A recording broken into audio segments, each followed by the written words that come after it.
Closer his head is to his hands, the stronger this grip is, and the easier it is for him to use his whole body to extend my leg out. 3, we're gonna sprawl. As we go to sprawl our leg back, we put tension on the hands. As we go to straighten our partner's head out, we've got pressure here in the crossface. Let's look at a situation that happens not all the time, but sometimes, where you are passing half guard, your partner reaches through, gets a grip on your leg, and then they start to threaten to invert and come up to attack your leg.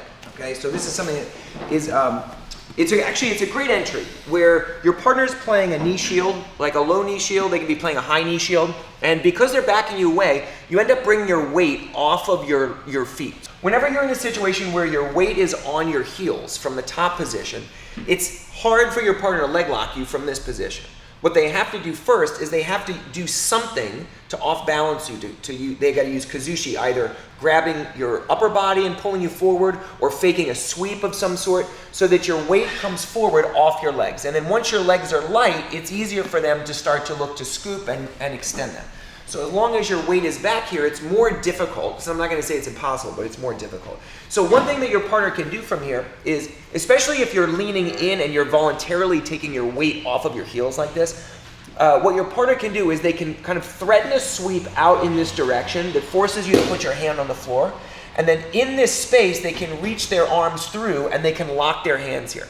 And if you keep your weight off of your legs and you allow your partner to lock their hands and then get their knee in here, then they can use a combination of a pull with their arms and a push with the legs to be able to extend your leg here. And now from this position, you're in big trouble.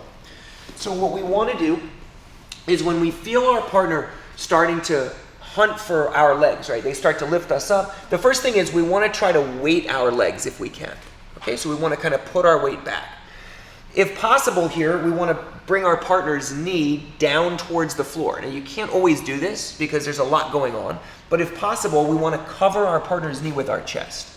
Next, we have 2 opposite but very important actions that we have to take when we're in this position. The first is we need to cross-face our partner, okay? The closer his head is to his hands, the stronger this grip is, and the easier it is for him to use his whole body to extend my leg out. So we have to make sure that we put some sort of crossface in. You may not be able to get an ideal deep crossface, but anything that you can do to take your left arm, in this case here, around your partner's head is great. Okay, you can lock your hands if you like. It's also acceptable just for you to take your hand and cup your partner's back. This is good, but it's not enough. We also need to have a force against our partner's grip so that we can separate their hands and their head. Along with the crossface, you're also going to sprawl. So as you go to sprawl your left leg back here, you're putting tension on the hands and you can start to free your leg. Once you're here, you can start to work to free your leg and begin to pass a guard. So when we feel our partner locking in place, we can't do one of these. If I just try to sprawl my leg back, my leg alone is not going to be enough to prevent him from turning and cutting this corner. We can't just cross-face our partner without taking our leg away, because now, especially if your partner is strong, what they're going to do is use their entire lower body, like their back and their shoulders here, to fold their head in. So they're going to fight your crossface with their whole body here, their torso. So we need to combine these 2 actions. We're going to go crossface and leg extension, so we're going to sprawl. As we go here, we get a kind of synergistic reaction where our partner's hands separate. As soon as this happens now, don't stay here and just release everything. Instead, we're going to look for ways to either step over our partner's top leg, okay?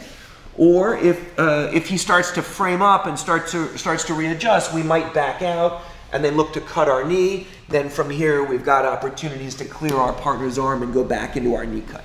But if you leave this problem and you don't address it, it's going to get worse. If you can figure out a way to counter it, then you're of course going to be in a better position. So the 2 ways we're doing this are 3 ways. 1, we're keeping our weight back. Okay, we don't want our partner to be taking us out in this direction, so we want to keep our weight down. 2, we want to put a crossface in. So even as he goes to lock his hands here, we're going to take our arm and we're going to crossface. 3, we're going to sprawl. As we go to sprawl our leg back, we put tension on the hands. As we go to straighten our partner's head out, we've got pressure here in the crossface. And now, as he feels himself being flattened out, a lot of times you'll get a reaction where your partner goes to fold back inside. And then now from here, we can look to start to use our knees.